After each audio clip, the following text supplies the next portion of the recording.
రోమీలకు రాసిన పత్రిక 15వ అధ్యాయం మొదటి 4 వచనాలు మనం ఇప్పుడు చూసుకున్నాం. కాగా బలవంతులమైన మనము మనలను మనమే సంతోషపరచుకొనక బలహీనుల దౌర్బల్యమును భరించుటకు బద్ధులమై ఉన్నాం. మీరు ప్రతిరోజు ప్రార్థన చేసుకుంటారు, నేను ప్రార్థన చేసుకుంటాను. ప్రార్థన చేసుకున్నప్పుడు చాలామంది లేదా మీలో కానీ నాలో కానీ నేను అనమాట, తండ్రి నేను బలహీనుండి అనుకున్నారు ఎప్పుడైనా? నేను బలహీనుని తండ్రి, నీవే బలపరచండి. నేను శారీరకంగా బలహీనుని తండ్రి, నేను మానసికంగా బలహీనుని తండ్రి, నేను బలహీనునే తండ్రి అని చాలాసార్లు మనం ప్రార్థన చేసుకున్న అనుభవం మనలో ఉంటుంది. కానీ వాక్యం చెప్తుంది, నీవు బలహీనుడివి కాదు, నీవు బలవంతుడివి. కాగా బలవంతులమైన మనము అని పౌలు తనను తాను సంబోధిస్తూ రోమీలకు రాసిన పత్రికలో రోమీలతో అదే అంటున్నాడు, అయ్యా మీరు బలవంతులు, మీరు బలవంతులు. ఏ విషయంలో మనం బలవంతులం, ఏ విషయంలో మనం బలహీనం అంటే మనము బలహీనం అనుకుంటున్నాం కాబట్టి బలహీనము, బలవంతులమని అనుకోవట్లేదు కాబట్టి బలహీనం అంతే. కానీ నిజానికి మనము బలహీనం కాదు, మనము బలవంతులం. ఎప్పుడైతే యేసుక్రీస్తును సొంత రక్షకునిగా అంగీకరించావో దేవుడు నీకు నిత్య జీవమునిచ్చాడు, దేవుడు తన వాగ్దానాలను ఇచ్చాడు, నీవు బలవంతుడవే. కాకపోతే మనకున్న శారీరక పరిస్థితిని బట్టి, ప్రాముఖ్యంగా ఈ లోకాన్ని బట్టి, లోకం ప్రభావితం చేయటం బట్టి మనం బలహీనమని అనుకుంటాం. పాత నిబంధన గ్రంథంలో ఒక వ్యక్తిని నేను మీకు పరిచయం చేయబోతున్నా. అతని పేరు గిద్యోను. గిద్యోను యెహోవా దూత వచ్చి అతన్ని పిలిచిన పేరు పరాక్రమం గల బలాఢ్యుడ. ఆ గిద్యోను దేవుడు పిలిచాడు, యెహోవా దూత పిలిచాడు. ఏమని పిలిచాడు? పరాక్రమం గల బలాఢ్యుడ. ఆ మాట గిద్యోన్ని పలుకుతున్నప్పుడు గిద్యోను ఏ స్థితిలో ఉన్నాడు? గిద్యోను అసలు ఎలా ఉన్నాడు? గిద్యోను మస్తకి వృక్షం కింద, మస్తకి వృక్షం అంటే ఇంగ్లీష్లో ఓక్ ట్రీ, దాన్ని ఇంకా సింపుల్గా చెప్పాలంటే సింధూర వృక్షాలు అంటారు. మన ఇంట్లో విచ్చుకొని ఉంటాయి మస్తకి చెట్టు అంటే. ఆ మస్తకి చెట్టు కింద ఆనాడు ఉన్న శత్రువులు వీళ్ళ ఇశ్రాయేలీల పొలాలన్నిటినీ సర్వనాశనం చేస్తుంటారు. ఇతను గోధుమలను గానుగలో వేసి దులగొడుతుంటాడు మస్తకి చెట్టు కింద. మస్తకి చెట్టు కింద అంటే దాని ఇంకా అర్థము పూర్తి మూలలోకి పోతే ఆ మస్తకి వృక్షం చెట్టు కింద ఒక తొర్ర పెట్టుకొని, తొర్ర అంటే ఒక గుహలాగా చేసుకొని లోపల గోధుమలను దుల్లగొడుతున్నాడు. ఎందుకు లోపల దుల్లగొడుతున్నాడు అంటే, గోధుమలకు దుల్లగొడుతున్నాడంటే ఇశ్రాయేల్ అందరూ వాళ్ళ పంటలు మొత్తం నాశనం చేశారు. ఇది ఉన్నట్టు తెలిస్తే వాళ్ళు ఎత్తుకొని పోతారు. ఈయన భయముతోని గోధుమలను దుల్లగొట్టడానికి లోపల ఒక తొర్ర చేసుకొని లోపల ఉన్నప్పుడు యెహోవా దూత ప్రత్యక్షమే అతన్ని పిలిచిన్నది, పరాక్రమం గల బలాఢ్యుడా. ఆయన అనుకోవచ్చు, నేను పరాక్రమం గల బలాఢ్యుడినేంది, పిరిగితనంతో లోపల గోధుమలు దుల్లగొట్టుకుంటున్నా, ఈ గుహలోకి పోయి దుల్లగొట్టుకుంటున్నా, నేను పరాక్రమం గల బలాఢ్యుని ఎక్కడ, అసలు నాకు బలం ఎక్కడిది అని అనుకోవచ్చు. కానీ దేవుని దృష్టిలో ఆయన ఎవరు? పరాక్రమం గల బలాఢ్యుడు. నీవు అనుకోవచ్చు, నేను బలవంతున్నేనా, నాకంత సామర్థ్యం ఉందా, నేను చేయగలనా, నాకంత సత్తా ఉందా, నాకేమీ తెలియదు కదా అనుకోవచ్చు. కానీ దేవుని దృష్టిలో నీవు బలవంతుడవు. దేవుని దృష్టిలో గిద్యోను వలె పరాక్రమం గల బలాఢ్యుడవు. రోమపత్రిక 14వ అధ్యాయము మొదటి వచనం, విశ్వాసం విషయమై బలహీనుడైన వాడిని చేర్చుకున్నాడు. బలహీనుని ఎవరు చేర్చుకుంటాడు? ఒక బలహీనుడు ఇంకో బలహీనునికి ధైర్యం చెప్పగలడా? ఒక బలహీనుడు ఇంకో బలహీనుని చేర్చుకొనగలడా? ఒక బలహీనుడు ఇంకొకరిని ఓదార్చగలడా? ఒక బలవంతుడే బలహీనుణ్ణి చేర్చుకొనగలడా? నీకు తెలుసా నీవు బలవంతుడివని? తెలియదు, నాకు తెలియదు అంటావా? లేదు, నీవు పరాక్రమం గల బలాఢ్యుడివే. దేవుని దృష్టిలో నీవు ఉన్నతమైన వ్యక్తివి. ఇప్పుడు కొంతమంది చదువురాని వారు ఉన్నారు, ఆయనను నీవు లోకం దృష్టిలో తక్కువ స్థాయి వ్యక్తివే. నీకు చదువు రాదని అనొచ్చు, నీకేమీ తెలియదు అనొచ్చు. కానీ యేసుక్రీస్తు ప్రభువారు యేసుక్రీస్తు ప్రభువారు నిన్ను ఎన్నుకున్నాడు. ఇప్పుడు ఆ కాలాన గిద్యోను కాకుండా ఇంకెవరు లేరా? ఇశ్రాయేలులో చాలామంది ఉన్నారు. ఆయన గిద్యోనే దేవుడు పిలిచాడు. పిరికివాడనే గిద్యోనే దేవుడు పిలిచాడు. నా గోధుమలను ఎత్తుకొని పోతారేమో అని భయపడి తొర్రలో దాక్కున్న గిద్యోనే దేవుడు పిలిచాడు. గిద్యోను బయటికి రా, నీవు పరాక్రమం గల బలాఢ్యుడు అని పిలిచాడు. ఇప్పుడు బలవంతులమైన మనము, ఇప్పటికి డౌట్ ఉందా మనము బలవంతులమా బలహీనమా అని? మన శరీరమును బట్టి మనము బలహీనమని తలంచొద్దు. మనకున్న ఆర్థిక స్థితిని బట్టి మనము బలహీనమని తలంచకూడదు. దేవుడు అంటున్నాడు, నీవు బలవంతుడవి. బలవంతులమైన మనము మనలను మనమే సంతోషపరుచుకొనక, 14వ అధ్యాయం 1వ వచనంలో నీవు బలహీనుని చేర్చుకోవాలి. 15వ అధ్యాయం 1వ వచనంలో నిన్ను నీవే సంతోషపరుచుకొనకూడదు. ఏది నిన్ను సంతోషపరిచేది? ఏది నిన్ను సంతోషపరిచేది చెప్పండి. ఏది మనల్ని సంతోషపరిచేది? మనకు సంతోషం ఉన్నదా? ఉన్నది. మనము ఏ విషయంలో సంతోషపడతాం? ఒకవేళ ఈరోజు మరి సండే కాబట్టి ఇంటి దగ్గర సాయంత్రం ఒక మటన్ బిర్యానీ చేసుకుంటే నాకు సంతోషం. ఇంకా నాకు ఒక కారు కొనుక్కుంటే నాకు సంతోషం. ఇప్పుడు నాకు మామూలు ఫోన్ ఉంది, నాకు iPhone 16 ఫోన్ కొనుక్కుంటే నాకు చాలా సంతోషం. లేకపోతే నాకు ఒక బైక్ కొనుక్కుంటే సంతోషం. నేను ఒక ఇల్లు కట్టుకుంటే సంతోషం. ఓకే, ఇవన్నీ నిన్ను సంతోషపరచుకోవడానికి చేస్తున్న కార్యాలు. అయితే ఇతరులను సంతోషపెట్టేవాడై ఉండాలి. యేసుక్రీస్తు ప్రభు వారి గురించి కూడా ఉంది. ఇతరులు ఏ విధంగా సంతోషపడతారు? ఇతరులకు కారు కొనిస్తే సంతోషపడతారా? ఇతరులకు బిల్డింగ్ కట్టితే సంతోషపడతారా? ఇతరులు ఇల్లు కట్టితే సంతోషపడతారా? అయితే ఇక్కడ యేసుక్రీస్తు ప్రభు వారు కానీ లేకపోతే వాక్యము కానీ చెప్పేది శారీరక విషయాల గురించి కానే కాదు. అంటే ఇల్లు ఇవ్వమని, ఆస్తులు పెంచమని, ఇది కాదు. ఆత్మీయంగా నీవు అతనికి ఎంతగా దగ్గరగా ఉన్నావు అనేదే సంగతి. నీవు నిన్ను నీవే సంతోషపరచుకొనక బలహీనుల దౌర్బల్యమును భరించుటకు బద్ధులమై ఉన్నాము. గలతీ పత్రిక 6వ అధ్యాయము 1వ వచనం. సహోదరులారా, ఒకడు ఏ తప్పిదములోనైనా చిక్కుకొని ఎడల ఆత్మ సంబంధులైన మీలో ప్రతివాడు తానును శోధింపబడునేమో అని తన విషయము చూచుకొనుచు సాత్వికమైన మనసుతో అట్టి వానిని మంచి దారికి తీసుకొని రావలను. అంటే పెంచడము. ఎంతమందికి కౌన్సిలింగ్ ఇస్తున్నారు? ఎంతమందిని మంచి దారికి తీసుకొస్తున్నారు? క్రైస్తవులంగా చెప్పబడిన ఎంతమందికి మనము రోజు కౌన్సిలింగ్ ఇస్తున్నాం? మరి తెలుగులో చెప్తున్నాం. ఎంతమందికి మంచి ప్రవర్తన గురించి బోధిస్తున్నావు, మంచి విషయాలు మాట్లాడుతున్నావు, మంచి వైపు నడిపిస్తున్నావు. యవనస్తులకు ఈరోజు కౌన్సిలింగ్ అవసరం. చాలామంది చెడుదారిన పట్టేశారు. చాలామంది బెట్టింగ్ యాప్లో పండి డబ్బులు పోగొట్టుకున్నారు. ఈవెన్ ఈ గ్రామంలో సహా అనేక మంది గంజాయికి బానిసగా ఉన్నారు. అనేక మంది త్రాగుడుకు బానిసగా ఉన్నారు.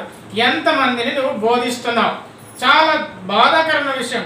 క్రైస్తవులైన వారే మందు తెచ్చి తాగమని చెప్తున్నారు. ఎంత బాధాకరమైన విషయం. మందు తెచ్చుకొని తాగమని డబ్బులు ఇస్తున్నారు.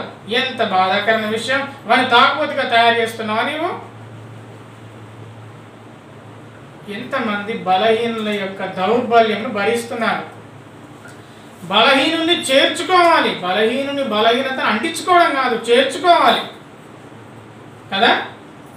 బలహీనుని చేర్చుకోవాలి. బలహీనుడి దగ్గరికి వెళ్ళి వారిని బలపరచాలి. యేసుక్రీస్తు ప్రభువారు ఎవరి దగ్గరికి వెళ్ళారు? జక్కయ్య దగ్గరికి వెళ్ళాడు. జక్కయ్య ఎవరు? పాపి. జక్కయ్య పొట్టివాడు, అట్లాగే పాపి కూడా. మరి జక్కయ్య దగ్గరికి వెళ్ళి ఏం చేశాడు? నువ్వు బాగా డబ్బు తీసుకుంటావు కదా, నాకు కొంచెం డబ్బు ఇవ్వన్నాడా? మనిషి కుమారుడికి తలవాల్చుకునే ప్లేస్ లేదు, నాకు బిల్డింగ్ కట్టిమన్నాడా? లేదు. యేసు ప్రభు వెళ్ళగానే అతడు పాప క్షమాపణ అడిగాడు.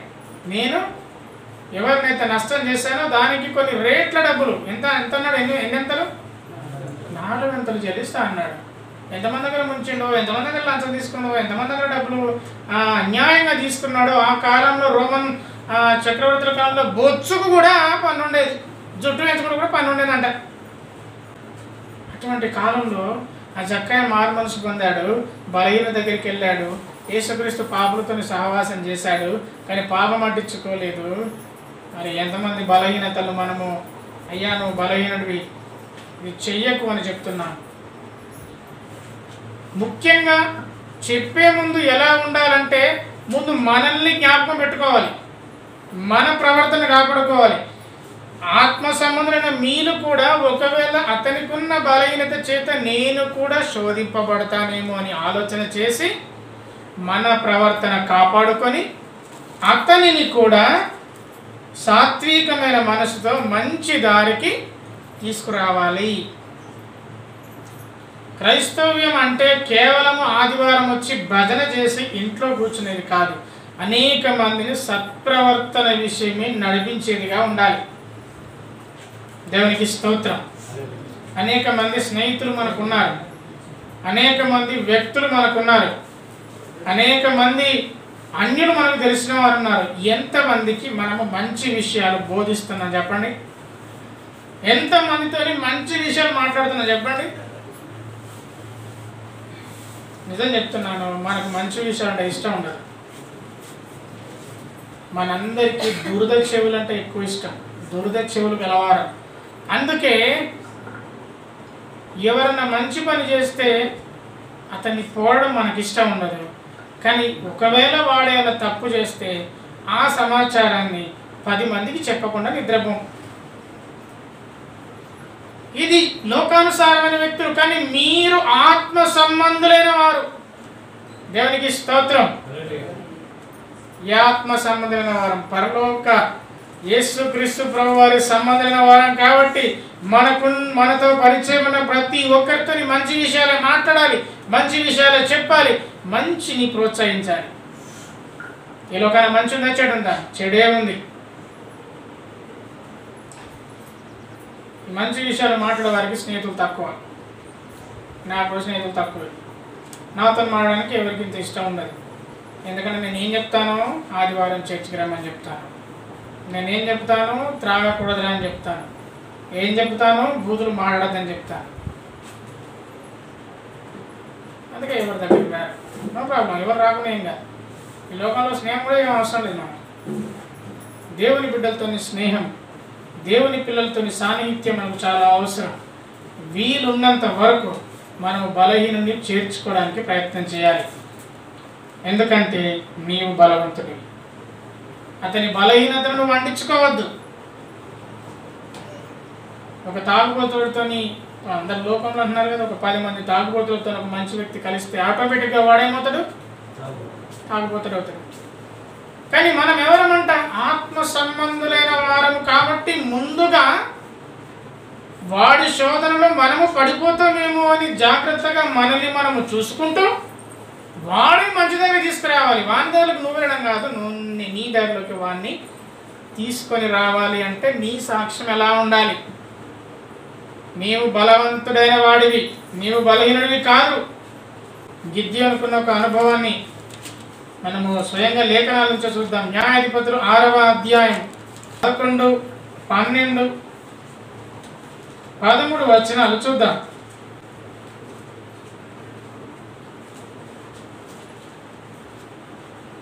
యెహోవా దూత వచ్చి అబీయజ్రీయుడైన యోషువాకు కలిగిన ఒఫ్రాలోని మస్తకి వృక్షం క్రింద కూర్చుండెను. యోవాషు కుమారుడైన గిద్యోను మిద్యానీలకు మరుగై ఉండునట్లు అతడు ఎక్కడ కూర్చున్నాడు? మస్తకి వృక్షం కింద కూర్చున్నాడు. మరుగై ఉండునట్లు కూర్చున్నాడు. మరుగై అంటే దాక్కున్నాడు. గానుగ చాటున గోధుమలను దుల్లగొట్టుచుండగా, గోధుమలను దున్నగొడుతున్నాడు. గానుగ అంటే తెలుసు కదా, నూనె తీస్తారు వాటి నుండి. గానుగ దుల్లగొడుతుంటే ఈయన పరిస్థితి అన్ని మరుగై ఉన్నాడు, దాక్కొని ఉన్నాడు. దేవుడు వచ్చి అంటున్నాడు, యెహోదూత వచ్చి అంటున్నాడు, పరాక్రమం గల బలాఢ్యుడా, ఓ బలవంతుడా నువ్వు ఎక్కడున్నావు అని అంటున్నాడు. ఓ బలవంతుడా, యెహోవా నీకు తోడై ఉన్నాడు. దేవుడు మనకు తోడు, ప్రతి పరిస్థితిలో దేవుడు మనకు తోడు. నీవు బలవంతుడివి. నీకు ఏమి తెలియకపోవచ్చు కానీ దేవుని కృప యందు నీవు బలవంతుడివి. నీవు బలవంతుడివి కాబట్టి నీవేం చేయాలి? బలహీనుల యొక్క దౌర్బల్యమును భరించాలి. ఆ బలహీన దౌర్బల్యం అంటే అతన్ని మంచి మార్గంలో నడిపించాలి. దాన్ని గలతీ పత్రిక 6వ అధ్యాయం 2వ వచనం అంటున్నాడు, దాన్ని భారము అని పిలుస్తున్నాడు. చూడండి, ఒకని భారములను ఒకడు భరించి ఇలాగూ క్రీస్తు నియమమును పూర్తిగా నెరవేర్చుడి అని ఉంటుంది. భారం అది, అతని బలహీనత అది. అతను తన పొరుగు వానికి 2వ వచనం, రోమపత్రిక 15 2వ వచనంలో, తన పొరుగు వానికి క్షేమాభివృద్ధి కలుగునట్లు మనలో ప్రతివాడు మేలైన దాని యందు అతన్ని సంతోషపరచవలను. మీకు అంతకుముందు ఒక 2 వారాల క్రితం చెప్పాను, కృపావరాలు ఎవరికి ఇవ్వబడ్డవి? ఆత్మ సంబంధమైన దేవుని పిల్లలకి ఇవ్వబడ్డవి. కానీ ఆ కృపావరాలు ఎందుకు ఇవ్వబడ్డవి?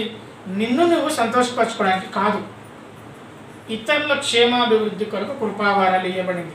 యేసుక్రీస్తు ప్రభువారు ఈ లోకానికి వచ్చింది ఆయన సంతోషపరచుకోవడానికి కాదు, లేకపోతే నేనే యూదుల రాజుని చెప్పుకొని కిరీటం పెట్టుకొని పరిపాలన చేయడానికి కాదు. కానీ ఆయన ఇతరుల భారమును భరించి ఇతరులకు మేలు చేశాడు, ఇతరుల కోసము ప్రార్థన చేశాడు. దేవుడు యేసుక్రీస్తు ప్రభువారు ప్రార్థన చేశాడు. ఏమని ప్రార్థన చేసి ఉంటాడు? 5 గంటలకు లేచి, అంటే తెల్లవారంగానే ఇంకా సూర్యుడు ఉదయించక ముందే లేచి ఏమని ప్రార్థన చేసి ఉంటాడు?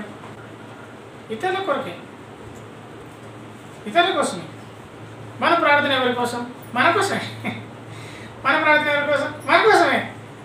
ఇతరుల కోసం ప్రార్థన చేస్తామా? అబ్బో, ఇతరుల కోసం ప్రార్థన చేస్తే ఎట్లా? ఒకవేళ ఇతరుల కోసం నేను ప్రార్థన చేసినప్పుడు దేవుడిని నిజంగానే అతన్ని మేలు చేస్తే ఇంకెంత ఘోరంగా ఉంటుంది. అబ్బో, నేను అసలే చేయను. మన కోసం మనమే ప్రార్థన చేసుకోవాలి, ఇతరుల గురించి నాకెందుకు? కానీ వాక్యం అలా చెప్పట్లేదు. వాక్యం అలా చెప్పట్లేదు. నువ్వు ఇతరుల భారమును భరించేవాడిగా, ఇతరుని మంచి మార్గం నడిపించేవాడిగా, ఇంకా గలతీ హెబ్రీయులకు రాసిన పత్రికలు ఉంటుంది, ఇతరుల కోసము ప్రార్థించేవాడిగా ఉంటారు. నీకు మేలు కలిగినట్లు నీవు ఇతరుల కోసము ప్రార్థన చేయాలి. ఇతరుల కోసము ప్రార్థన చేయాలి. ప్రార్థన మాత్రమే కాదు, ఇతరుల బలహీనతను భరించి అతన్ని మంచి మార్గంలో నడిపించేవాడిగా ఉండాలి. ఎంతమందిని మీరు కౌన్సిలింగ్ చేశారు? ఇప్పుడు సరే చదువుకున్న వారైనా చదువులేని వారైనా ఎంతమందికి మంచి మార్గం చెప్పారు? తప్పురా, ఇది ఇలా చేయకూడదురా. ఎంతమందికి బోధించారు? ఇది తప్పు. లేకపోతే వాళ్ళు తప్పు చేస్తాంటే కూడా ఓ నో ప్రాబ్లం, ఇది కరెక్టే అని చెప్పి బయటికి వచ్చి తప్పు అని బాధపడడం కాదు. మంచి వ్యక్తి ఏం చేస్తాడు? సామెతల్లో మనకు తెలియని మాటన, నిజమైన స్నేహితుడు బహిరంగంగా గద్దిస్తాడు. లోపల దుఃఖపోవడం కంటే, లోపల ఇంకా అతన్ని సమర్థించడం కంటే బహిరంగంగా గద్దించుట మేలు. ఎవరికి మేలు? అతనికి మేలు. నువ్వు బహిరంగంగా అతన్ని గద్దిస్తున్నావంటే, లేకపోతే అతని బలహీనతను బట్టి అతన్ని బలపరుస్తున్నావంటే అతన్ని మేలు చేస్తున్నావు. వాడు అనుకోవచ్చు నాకు ఇది కీడు అని, కానీ అతను మేలే చేస్తున్నావు. అందుకే అన్నాడు, తన పొరుగువానికి క్షేమాభివృద్ధి కలిగినట్లు. ఎట్లా క్షేమాభివృద్ధి కలుగుతుంది? ఎలా క్షేమాభివృద్ధి కలుగుతుంది? డబ్బులు ఇస్తే కలుగుతుందా? డబ్బుల గురించి కాదు, అసలు శారీరకమైన వాటి గురించి అసలే ఆలోచన చేయొద్దు. అతన్ని సన్మార్గంలో నడపడానికి, నీవు అతనికి క్షేమమును అభివృద్ధి కలిగించడానికి ప్రతి దాని యందు మేలైన దాని యందు అతన్ని నీవు సంతోషపరచాలి. ఒకవేళ అతడికి ఆర్థిక స్థితి అవసరమై ఉండి, డబ్బులే అవసరం ఉండి, నిజంగా అతనికి ఏదైనా అవసరమై ఉంటే ఖచ్చితంగా మనము సహాయం చేయడానికి వెనక తీయకూడదు. కేవలం ప్రార్థన చేయడం మాత్రమే కాదు, క్రియలలో కూడా చూపాలి. మదర్ తెరెసా చాలా కొటేషన్ మనం చూస్తుంటే, ఆయన ప్రార్థించే పెదవుల కన్నా సహాయం చేసే చేతులే నిన్న. మనము అందరికీ సహాయం చేసి దానం చేసేంత డబ్బు మన దగ్గర లేకపోవచ్చు, కానీ నీ పరిధిలో ఎంతమందికి మాట పరంగా మాట సహాయం ఒకవేళ దేవుడు నీకు ఇస్తే చేత సహాయం చేసిన చరిత్ర మనకున్నదా? మేలైనది చేయనెరిగియుండి అది చేయని వారికి శ్రమ కలుగును. నీకు చేసేంత సామర్థ్యం ఉన్నది, నీవు చేయగలవు, కానీ నువ్వు చేయవు. అది నిన్ను శ్రమకు తీసుకెళ్తా తెలుసా? దేవుడు మనకు ఇచ్చిన దాన్ని బట్టి ఖచ్చితంగా ప్రవీణ్ పగడాలో ఉన్నాడు. ఆయనకు సాఫ్ట్వేర్ కంపెనీ ఉంది. ఓ రకంగా ఆయన దగ్గర కోటీశ్వరుడు, ఒక 100 మంది ఎంప్లాయీస్ ఉన్నారంట. అనేక మందిని సంపాదించుకొని పోయాడు. అనేక మంది అనాథలను పెంచి పోషించాడు. చాలా మందిని చదివించాడు. చాలా మందికి వివాహం చేశాడు. ఆయన అనేక మందికి క్షేమాభివృద్ధి కలగజేసి దేవుని సన్నిధికి వెళ్ళిపోయాడు. రేపు మనది ఖచ్చితంగా మనదేనా? రేపు తెలియదు. రేపు మనం ఉండకపోవచ్చు. మనం అసలు శాశ్వతమైన వ్యక్తం కానే కాదు. ప్రతివాడు ఇతరులకు క్షేమాభివృద్ధిని కలగజేయాలి. ఇతరులకు మేలు చేసేవాడుగా ఉండాలి. మేలు చేస్తున్నామా? మేలుకు ప్రతిగా కీడు చేస్తున్నామా? ఇంకా వాక్యంలో ఇంకా చాలా గొప్పగా ఉంటుంది. హింసించే వారి కొరకు ప్రార్థన చేయాలి. హింసించే వారిని దీవించాలి. సాధ్యమవుతుందంటారా? ఈనాటి క్రైస్తవ లోకానికి యేసుక్రీస్తు ప్రభువారు మనకు నేర్పిన మాదిరి ప్రతి వాడు తన పొరుగు వానికి క్షేమాభివృద్ధి కలుగునట్లు మేలైన దాని యందు అతన్ని సంతోషపరచాలి. రోమపత్రిక 14:19 వచనం. కాబట్టి సమాధానమును పరస్పర క్షేమాభివృద్ధి కలగజేయు వాటినే ఆసక్తితో అనుసరిద్దాము. పక్కన ఫుట్ నోట్స్లో 1 ఉంది కదా, ఆ 1 కింద ఏమున్నది? వెంటాడుదాము. వెంటాడిగా మనం వేటాడుతాం కదా. ఒకవేళ కోళ్ళు పెంచుకున్నప్పుడు ఎంత జాగ్రత్తగా వెంటాడుతాం. ఏదైనా ఇంట్లో ఏదైనా వస్తువు పోగొట్టుకున్నప్పుడు ఎంత జాగ్రత్తగా వెంటాడుతాం. అట్లాగే మీ ఆత్మీయ జీవితానికి ఆశీర్వాదం కలుగునట్లుగా సమాధానము, పరస్పర క్షేమాభివృద్ధి. నీవు సమాధానముగా ఉండి ఇతరుల సమాధానానికి నువ్వు కారకునివి కావాలి.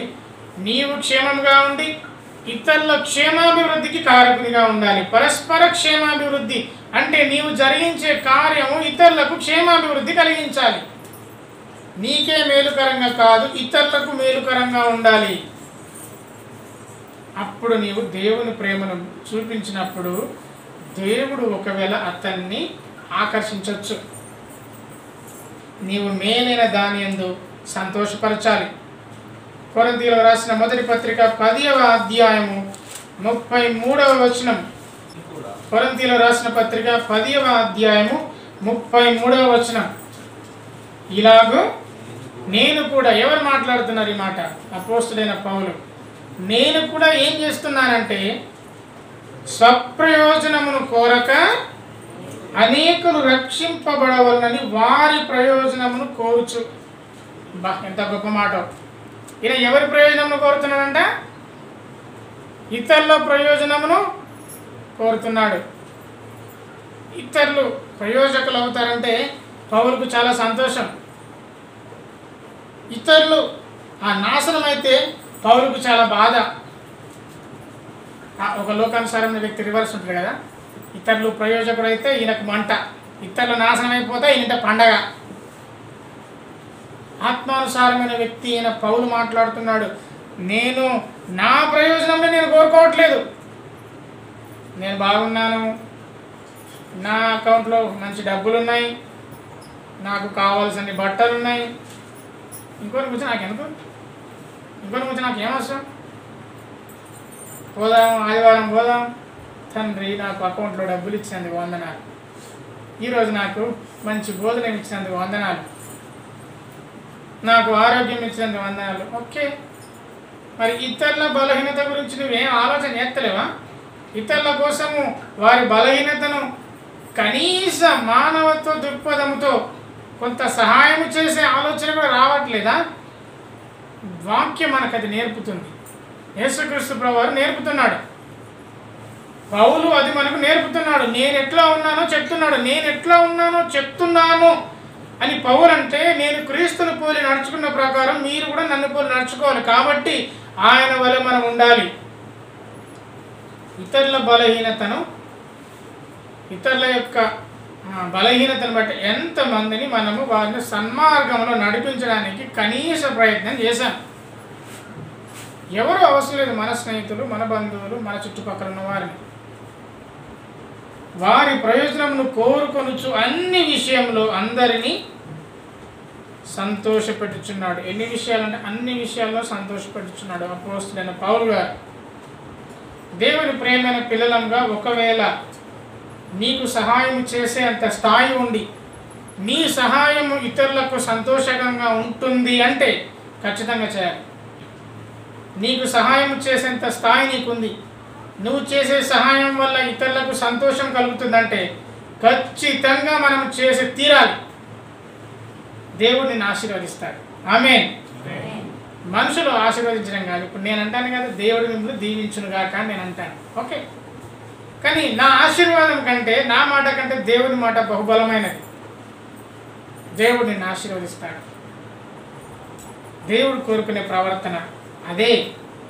ముందుగా తన పొరుగువానికి సేవ చేయాలంటే, తన పొరుగువానికి క్షేమాభివృద్ధి కలగాలంటే ఒక మాట అంటాను, ఆ నేను, ఆ నా, ఆ నాది, ఆ నేనే చంపేయాలి. నేను అనేది మనతో ఉండకూడదు. నేను నాది అనేది తీసేయాలి ఖచ్చితంగా. ఈ సెల్ ఫోన్ నాదే, మీది కాదు. ఈ షర్ట్ నాదే, మీది కాదు. నిజమే, దీని గురించి కాదు నేను మాట్లాడేది. మళ్ళీ శారీరకమైన సంగతుల గురించి కాదు మాట్లాడేది. ఇది నాదే, నేను చేయను, ఇది నా దగ్గరనే ఉండాలి, నేను ఇవ్వను, ఇది నాది, నాకే కావాలి, ఇంకొనికి ఉండకూడదు. ఇది మనము చంపేసినప్పుడు ఇది సాధ్యమవుతుంది. యేసుక్రీస్తు ప్రభువుని ఇక్కడ మాదిరిగా చూపిస్తున్నాడు. క్రీస్తు కూడా తన్ను తాను సంతోషపరచుకోలేదు, కానీ నిన్ను నిందించిన వారి నిందలు నా మీద పడెను అని వ్రాయబడినట్టు ఆయనకు సంభవించెను. ఎక్కడో వ్రాయబడ్డదట, ఏమనట? నిన్ను నిందించిన వారి నిందలు నా మీద పడెను. ఎక్కడ వ్రాయబడింది? ఎక్కడ ఉంది ఆ లేఖనము? కీర్తనలు 69వ అధ్యాయము 9వ వచనం తీద్దాం. అది కూడా అంటే ఆ లేఖనం ఎక్కడ రాయబడిందో. కీర్తనలు 69 9వ వచనం. నీ ఇంటిని గురించిన ఆసక్తి నన్ను భక్షించుచున్నది, నిన్ను నిందించిన వారి నిందలు నా మీద పడి ఉన్నవి. ప్రత్యక్షంగా యేసుక్రీస్తు ఇది వర్తించింది. నిన్ను నిందించు వారి నిందలు నా మీద పడెను అని వ్రాయబడినట్టు ఆయనకు సంభవించిన. మనందరికీ తెలియదా? యెషయా గ్రంథంలో మన నిందలు ఆయన తీసుకున్నాడు, మన పాపాలు ఆయన తీసుకున్నాడు, మనకు రావాల్సిన శిక్ష ఆయన మీద వేసుకున్నాడు. మన శిక్ష ఆయన తీసుకొని, మన నిందలు ఆయన తీసుకొని, మన తప్పులను ఆయన క్షమించినప్పుడు, ఆయన మీద భరించుకున్నప్పుడు మనల్ని నిందలు తీసుకోమని వాక్యం చెప్పట్లేదు. ఇతరుల నిందలు నిన్ను మోయమని చెప్పట్లేదు. ఇతరులకు క్షేమాభివృద్ధి కలిగించవా? ఇతరులకు మేలు చేయవా? ఇతరులకు మేలుకరమైన మాటలు బోధించవా? ఇతరులకు మేలుకరమైన క్రియలు ఒకవేళ దేవుడు నీకు ఇస్తే చేయవా? చేయకపోతే అది నీకు శిక్షనే కానీ ఆశీర్వాదం కాదు. దేవుని ప్రియ పిల్లలుగా ఇతరులకు చేసేంత స్థాయి ఒకవేళ చేసేంత మనకుంటే ఖచ్చితంగా చేయాలి. ఇతరులు నిన్ను గుర్తించకపోవచ్చు కానీ దేవుడు నిన్ను గుర్తిస్తాడు. ఇప్పుడు కుర్చీల కోసం కొట్లాట ఉంటుంది కదా, నన్ను గుర్తించాలి, నేను చెప్పింది తెలియాలి, నేను చేసింది తెలియాలి, నేను చేసిన అందరికీ తెలియాలి. తెలియని అవసరం లేదు. అఫ్కోర్స్ గుర్తింపు ఉండాలి, కానీ దేవుని గుర్తింపు, దేవుడిచ్చే ఆశీర్వాదం మరి గొప్పది కదా ఇతరుల పొగడత కంటే. యోహాను సువార్త 8వ అధ్యాయం 29వ వచనం. నన్ను పంపినవాడు నాకు తోడైనాడు. ఇప్పుడు మనము జ్ఞాపకం పెట్టుకునే సంగతి ఏంటంటే, తండ్రి నువ్వు క్షేమాభివృద్ధి కలగజేస్తానన్నావు కదా, నీవు నాకు తోడైనావు తండ్రి. కాబట్టి నేను ఎలా ఉంటానంటే, ఆయనకి ఇష్టమైన కార్యం నేను ఎల్లప్పుడూ చేస్తాను, నీవు నన్ను ఒంటరిగా వదిలిపెట్టావు. దేవునికి ఏదైతే ఇష్టమైన కార్యం ఉంటుందో అది మనం చేయాలి.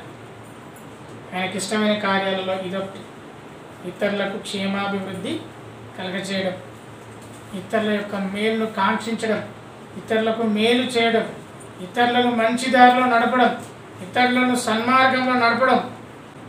అట్లాగే మనల్ని మనము జాగ్రత్తగా కాపాడుకోవడం. మనల్ని మనము జాగ్రత్తగా కాపాడుకుంటూనే ఇతరులకు మంచి విషయాలు బోధించాలి.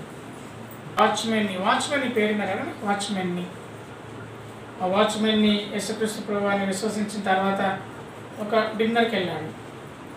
డిన్నర్కి వెళ్ళినప్పుడు ఒక కుర్చీలో కూర్చున్నాడు. కూర్చుంటే డిన్నర్ దగ్గర మామూలుగా వాళ్ళందరూ పేకట్ ఆడుతున్నారు డబ్బులకు. పేకట్ ఆడితే ఎక్కడో వరకు చూసాడు. Hey guy, what are you doing, come and join అన్నారంట. అంటే ఏంటిది, ఏం చేస్తున్నావు అక్కడ, మాతో పాటు జాయిన్ అయ్యి పేకాట ఆడదాం రా అన్నాడంట. అంటే వాచ్మెన్ ఏమనంట, సారీ బ్రదర్, చేతులు లేవన్నాడు. ఆడదామంటే ఐ డోంట్ హ్యావ్ హ్యాండ్స్, కనీసం పక్కన నుంచి కూర్చోమంటే అసలు నాకు కాళ్ళు లేవనంట. ఇదేంటి కాళ్ళు లేవు చేతులు లేవంటాను, ఉన్నాయి కదా అంటే అసలు ఈ అవయవాలన్నీ అంటే ఇంగ్లీష్లో ఉన్నాయి కానీ I'm doesn't belongs to you, I'm belongs to my God అన్నాడు. అంటే నేను దీనికి సంబంధించినవాడిని కాదు, నేను దేవునికి సంబంధించిన వాడిని. నుంచి తాను ఏ విధంగా కాపాడుకున్నాడు. పేకట ఆడదామంటే చేతులు లేవన్నాడు, పక్కన వచ్చి కూర్చోమంటే కాళ్ళు లేవన్నాడు. ఎందుకంటే ఇక్కడ జరిగేది పాపం. ఈనాటి కాలంలో నేను విన్నాను, మన క్రైస్తవ పిల్లలే సెల్ ఫోన్లో పేకట్లు డబ్బులు పోగొట్టుకున్నాడు తెలుసా. దాన్ని ఏమంటారు, రమ్మి. పేకాటనే ఆడి ఎప్పుడన్నా రమ్మి. రమ్మికి ఏం తెలుసా, నేను నెలకు 30,000 సంపాదిస్తున్నాను, నాకు వేరే డ్యూటీ కూడా అవసరం లేదు అంటే, అవునా అయితే నేను కూడా ఆడతా. విన్నారా ఇది యాడ్ ఎప్పుడన్నా? సెల్ ఫోన్లో ఎప్పుడు రాలేదా మీ సెల్ ఫోన్కి?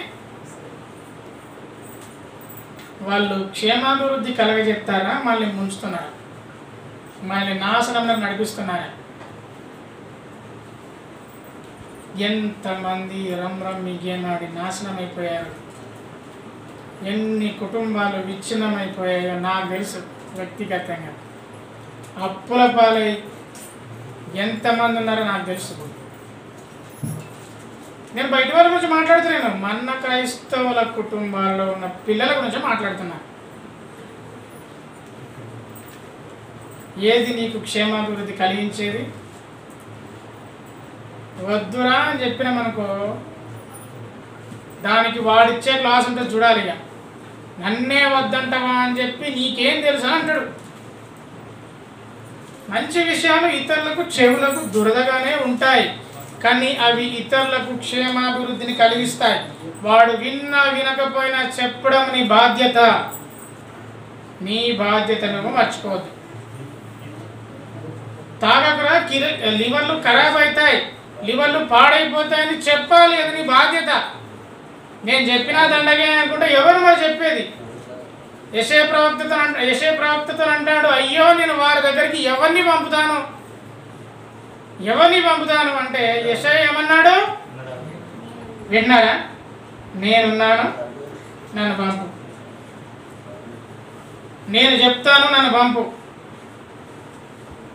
చెప్తున్నావా? ఇతరులకు, మీ కుటుంబానికి, మీ పిల్లలకు చెప్తున్నావా? కాబట్టి యేసుక్రీస్తు ప్రభువైతే మన నిందలని భరించుకున్నాడు. కాబట్టి ఆయనకు సంభవించింది, ఆయనకు మరణం సంభవించింది మనని బట్టి, మన పాపములను బట్టి, మన సమాధానార్థమైన శిక్ష. అంటే ఆయనకు శిక్ష పడడం వల్ల మనకు సమాధానం కలిగింది. చిత్రం ఇది కదా, ఆయనకు శిక్ష పడితే మనకు సమాధానం కలిగింది, అది దేవుని యొక్క కార్యం.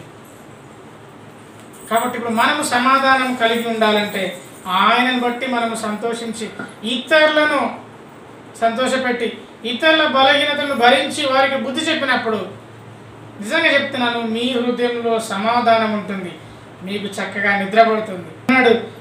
ఈ వాక్యం కూడా ఏలైనగా ఓర్పు వలన, ఇతరులను ఆదరించడం వలన, లేఖనములను వలని ఆదరణ వలన మనకు నిరీక్షణ కలుగుటకై పూర్వమందు వ్రాయబడినవన్నీ మనకు బోధ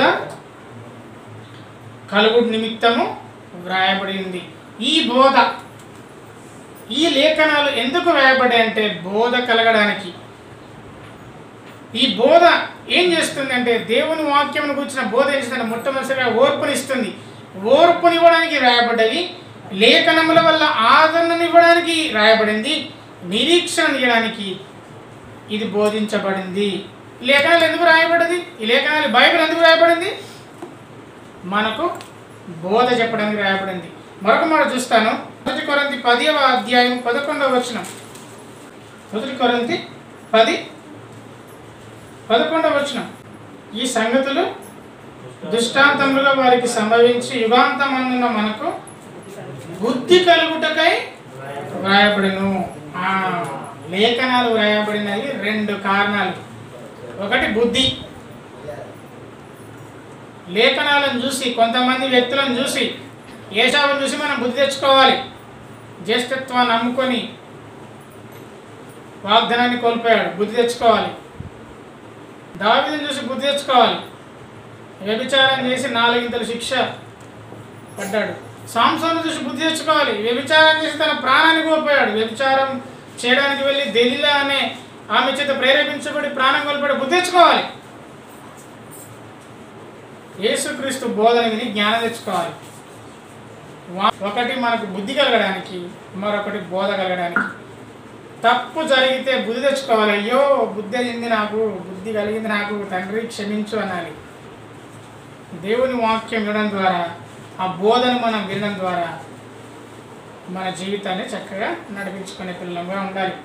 కాబట్టి లేఖనాలు మనకు 2 కారణాలు, ఒకటి బుద్ధి, ఒకటి బోధ. కాబట్టి ఈ లేఖనాలు మనకు ఓర్పునిస్తాయి, ఆదరణనిస్తాయి, నిరీక్షణనిస్తాయి. 2 తిమోతి 3వ అధ్యాయము 16-17 వచనాలు. 2 తిమోతి 3వ అధ్యాయము 16-17 వచనాలు. ఇది లేఖనాల గురించే ఉంటుంది. దైవజనుడు సన్నద్ధమై ప్రతి సత్కార్యమునకు పూర్ణముగా సిద్ధపడి ఉన్నట్లు దైవావేశం కలిగిన ప్రతి లేఖనము ఉపదేశించుటకు, ఖండించుటకు, తప్పుదిద్దుటకు, నీతి అని శిక్ష చేయుటకు ప్రయోజనకరమైనది. దేవుని వాక్యము ద్వారా మనం మాట్లాడాలి. బైబిల్లో ఉన్న సంగతులను తీసి మనం బోధించాలి. ఇతరులకు క్షేమాభివృద్ధి కలుగునట్లుగా ఇతరులకు మేలు చేసే క్రమంలో నీకు దేవుని వాక్యమే ఆధారం. ఎందుకంటే దేవుని వాక్యం ఎలాంటిదంటే అది తప్పును ఖండిస్తుంది, అది ఉపదేశిస్తుంది, నీతి అందు శిక్ష చేస్తుంది. దైవజనుడు అంటున్నాడు. దైవజనుడు మనందరం దేవుని జనులమే. ఒకవేళ ఉపదేశిస్తాం, చెప్పడం చాలా సింపుల్, చెప్పడం ఎవరైనా చెప్తారు. కష్టం ఏంటిదంటే ఖండించడం కష్టం. తప్పు చేస్తే ఇది తప్పు అని చెప్పడం కష్టం. తప్పు దిద్దుటకు కష్టం. నీతి అందు శిక్ష చేయడం ఇంకా కష్టం. కష్టమా కాదా? చెప్పమంటే చెప్తాం, కానీ నీది తప్పు అని ఖండించేది ఉన్నదా మనకు ఎవరితోనైనా? కానీ అలా చేయాలి. అలా చేసినప్పుడే ఇతరులకు క్షేమాభివృద్ధి కలుగుతుంది. దేవుని నామానికి మహిమ కలుగును గాక. చిన్న అవుట్లైన్ ఇప్పటిదాకా చెప్పుకున్న దాంట్లో ఒకటే మాట. ఇతరులకు క్షేమాభివృద్ధి కలగాలంటే అతనికి ఉపదేశించాలి, అతని తప్పును ఖండించాలి, అతనికి శిక్ష కూడా చేయాలి. ఇది చేస్తేనే నువ్వు బాగుంటావని ఖండితంగా చెప్పాలి. ఇంకొకటి, అతని బలహీనతలు భరించాలి. ఆ బలహీనతల్లో నువ్వు పడిపోకుండా నిన్ను కాపాడుకోవాలి. అతన్ని మంచి దారిలో పెట్టాలి. అతనికి మంచి మార్గమును బోధించాలి. అప్పుడు నీకు దేవుని ఆశీర్వాదము, దేవుని యొక్క సన్నిధి ఎల్లప్పుడూ నీకు తోడుగా ఉంటుంది. ఈ కార్యం చేయడానికి దేవునికి ఎల్లప్పుడూ తోడుగా ఉంటాడు. యేసుక్రీస్తు ప్రభువుని దేవుడు వదిలిపెట్టలేడు, భక్తులు వదిలిపెట్టలేడు, దేవుడు నిన్ను కూడా వదిలిపెట్టాడు. దేవుడి అట్టి కృప మీకు నాకు మనందరికీ దయచేయను గాక. ఆమేన్. అందరం తల వంచుకొని దేవుని స్తుతిద్దాం. దేవుడు ఇచ్చిన ఈ మాటలను బట్టి దేవుని స్తుతించి, తండ్రి నన్ను నీవు సరిచేయమని దేవుని అడగడానికంటే ముందు ఇప్పటి వరకు దేవుడు మనకు ఇచ్చిన అవకాశం బట్టి దేవుడిని మనము స్తుతిద్దాం. చాలాసార్లు ఈ మాటలు మనకు తెలిసిన, ఈ మాటలను గ్రహించలేక వెనుదీసిన దేవుని పిల్లలుగా ఉన్నామా? దేవుడు మనల్ని క్షమిస్తున్నాడు. దేవుడి మనస్సును మనకి ఇవ్వబోతున్నందుకు దేవుని స్తుతిద్దాం.